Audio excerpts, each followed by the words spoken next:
यह उस दौर का जिक्र है जब जमीन ने अपने दामन में एक ऐसी अजीम सल्तनत को पनपते देखा जिसकी मिसाल न इतिहास में पहले कभी मिलती थी और न ही कभी भविष्य में मिल सकती है। अल्लाह ताला ने अपने बरगुज़ीदा नबी हजरत सुलेमान को एक ऐसी हुकूमत अता फरमाई थी जिसकी सरहदें सिर्फ इंसानों तक सीमित नहीं थीं, बल्कि हवा के झोंके, परिंदों के झुंड और सरकश जिन्नात भी उनके एक इशारे के ताबे थे। यरूशलम बैतुल मुक़द्दस की वादियों में एक अजीब सी हलचल और हैबत का समा रहता था। हवा चलती तो हजरत सुलेमान अलैहिस्सलाम के तख्त को महीनों का सफर दिनों में तय करा देती और परिंदे आसमान पर इस तरह पर फैलाए खड़े रहते जैसे बादशाह ए वक्त के सिर पर कोई चलता फिरता सायेदार छत्र हो। इस अजीम सल्तनत का सबसे बड़ा और मुकद्दस मंसूबा बैतुल मुक़द्दस की तामीर नौ और उसकी शान और शौकत को बुलंदी तक पहुंचाना था। यह सिर्फ पत्थरों और गारे की इमारत नहीं थी, बल्कि जमीन पर अल्लाह की तौहीद का सबसे बड़ा मरकज बनने जा रही थी। इस मुकद्दस काम के लिए आम इंसानों की ताकत और महारत काफी नहीं थी, क्योंकि इस इमारत की बुनियादों में ऐसे भारी और दीव हैकल पत्थर रखे जाने थे जिन्हें उठाना इंसानों के बस की बात नहीं थी। चुनांचे हजरत सुलेमान अलैहिस्सलाम ने अल्लाह के दिए हुए इख्तियार और मोजिज़े का इस्तेमाल करते हुए जिन्नात के कबीलों और उनके सरकश सरदारों को इस काम पर मामूर किया। जिन्नात जो अपनी ताकत और तेज रफ्तारी पर नाज करते थे, आज एक सच्चे नबी के सामने बेबस और फरमानबरदार थे। उनके दिलों पर हजरत सुलेमान अलैहिस्सलाम की ऐसी हैबत तारी थी कि वह उनकी मौजूदगी में ऊंची सांस लेने की जुर्रत भी नहीं कर सकते थे। दिन का आगाज होते ही यरूशलम के पहाड़ों और वीरानों में एक अजीब शोर बर्पा हो जाता।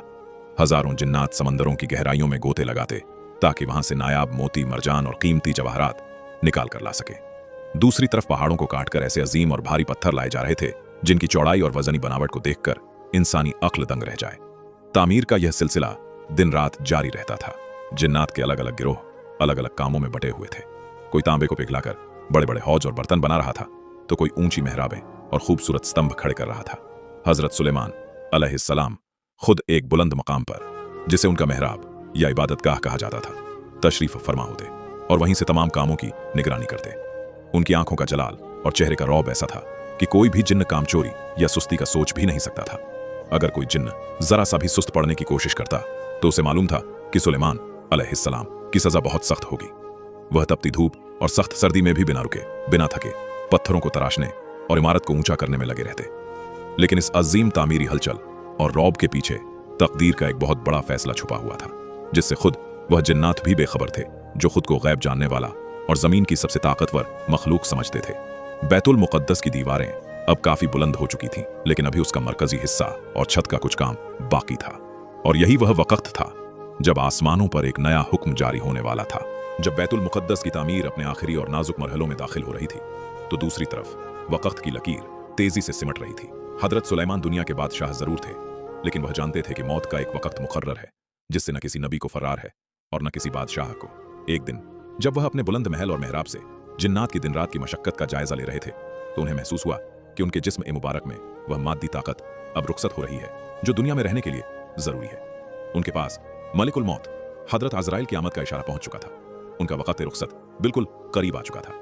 इस नाजुक घड़ी में एक अजीम नबी के दिल में अपनी जात या अपनी सल्तनत का कोई खौफ नहीं था, बल्कि उन्हें फिक्र थी तो सिर्फ उस मुकद्दस घर बैतुल मुक़द्दस की, जिसकी बुनियादें अभी तक जिन्नात के हाथों में थीं। हजरत सुलेमान अलैहिस्सलाम अच्छी तरह जानते थे कि जिन्नात की फितरत में सरकशी और आज़ादी की तड़प भरी हुई है।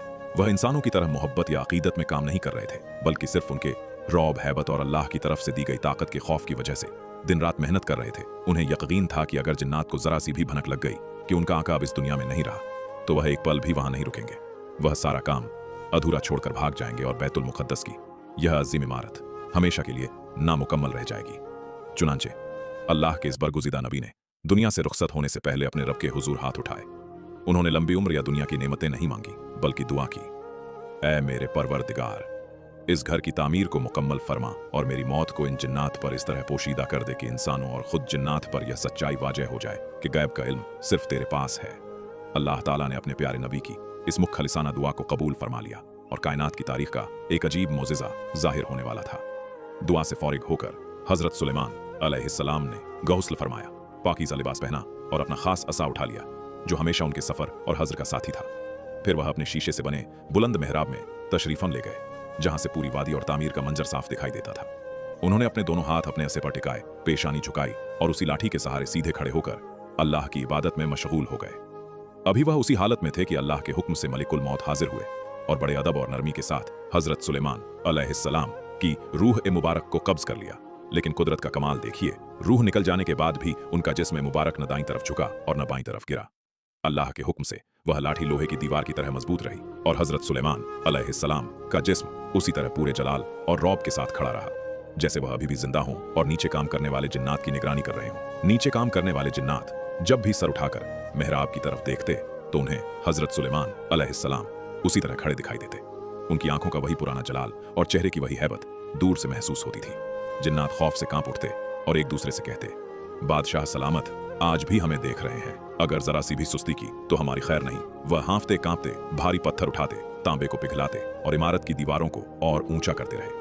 उन्हें इस हकीकत का जरा भी इल्म नहीं था कि जिसके खौफ से उनके जिस्म से पसीना बह रहा है, वह कब का अपने रब के जवारे रहमत में पहुंच चुका है। दिन गुजरते गए, हफ्ते महीनों में बदल गए और महीने सालों की शक्ल इख्तियार कर गए। यरूशलम की वादी में वक़्त का पहिया उसी तरह घूमता रहा, लेकिन बैतुल मुक़द्दस की तामीर वाली जगह का माहौल बिल्कुल नहीं बदला।